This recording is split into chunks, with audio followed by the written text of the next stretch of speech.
Hey folks, welcome back to Indaba Africa. This is Chris once again. Well, Happy New Year to everyone. It's the 3rd of January 2021, but also congratulations to Niger, which has managed to pull off a successful election for its legislature and president here on the 3rd of January 2021. And there will be a runoff in what will be the first ever transfer of power between two democratically elected presidents in Niger's history. We're now into the 7th republic, astonishing 7 republics. And Niger has been independent since 1960, and they're in the 7th republic, which was founded in 2010. And now for the first time in the independent history of Niger since 1960, folks, that's 60 years, the first ever transition of power between two democratically elected presidents. It's mind-boggling. It's phenomenal. But it is a huge success for Niger. Congratulations and their burgeoning democracy. But the country is beset with many challenges, as it has been throughout its history. And we'll talk about that in just a moment. But 7.5 million people turned out to vote. We already know the results. Look at that. Wow. Shocking. Something we still didn't figure out from the 2020 U.S. presidential election, which is beset by claims of fraud and all sorts of shenanigans taking place. 300 lawsuits by Democrats to change and undermine voting integrity laws around the country. But here in Niger, we have a case of 7.5 million of the country's 23 million people voted today, and we have the results. Now, in Niger's elections, you must get 50 plus 1, so 50% plus 1 other person from the popular vote in order to be declared the president. Unfortunately for Niger, that didn't happen. But in the strength of democracy, we'll see a runoff election probably on the 21st of February 2021. So 4 major candidates in this election, including 3 former senior political officials. So the ruling party's candidate was Mohamed Bazoum, who received the largest percentage, 39.33% of the vote. So just a little over 10% short of having secured the election, which means he goes into a runoff. Now, he was challenged by former President Mahamadou Ousmane, who got just 17% of the vote, coming in second place, and 2 former prime ministers, former Prime Minister Sene Umaru, who got just under 9% at 8.95% of the popular vote, and former Prime Minister Albade Abuba. So he got 7.07% of the vote. So those two will be eliminated. In the top 2 contenders, that will be Bazoum and Ousmane, will go and face a runoff election on the 21st of February. But in a runoff election, who knows what could happen? Bazoum's support may not gain, or he may gain some of the 2 minor candidates. We'll see, or it could be tightened. But we will have a runoff election in Niger on the 21st of February, 2021. Now, some of the issues confronting Niger remain issues they've had throughout much of the history. Security remains a serious concern with the conflagration taking place in the Sahel, particularly in neighboring Mali, which has spilled over into Niger. And Niger faces a number of threats from terrorists and Islamist groups, including Al-Qaeda in the Islamic Maghreb, Boko Haram, and, of course, the usual issues they have with Tuaregs inside of Niger, trafficking in arms, tobacco, and other things, and undermining security. So security remains an issue. In addition to that, because of COVID-19 and security issues, Nigeria has closed its border crossings with Niger, and this has had a crippling effect on Niger's economy.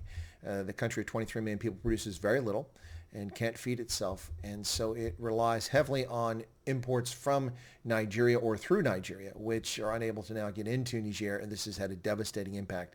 So security, the closed border with Nigeria, and then finally the economy has been absolutely crushed because of COVID-19. A situation that was bad enough but was exacerbated when the borders with Nigeria were closed. I should mention that Niger has the world's lowest Human Development Index rating. It is the least developed country on the planet. Not a statistic that you want to be proud of. It's unfortunate. Population growth remains a major concern in Niger. When I was a small boy, the country had about 4 million people. Today it has 23 million people. That's absolutely insane, ladies and gentlemen, absolutely insane. There is no more water. There is no more arable land. There are no more resources, but there are now 19 million more people living in a country that had 4 million people when I was an infant. Absolutely crazy. Low education also remains a major concern in Niger, and that's one of the issues that Mohamed Bazoum campaigned on. He campaigned on bringing security, ending the threats to people's security, and improving education in the country. So his ruling party, that's the Nigerian Party for Democracy and Socialism, or the PNDS, got 80 of the 165 legislative seats, which is interesting. There's 160 regular legislative seats. and there are 5 diaspora seats.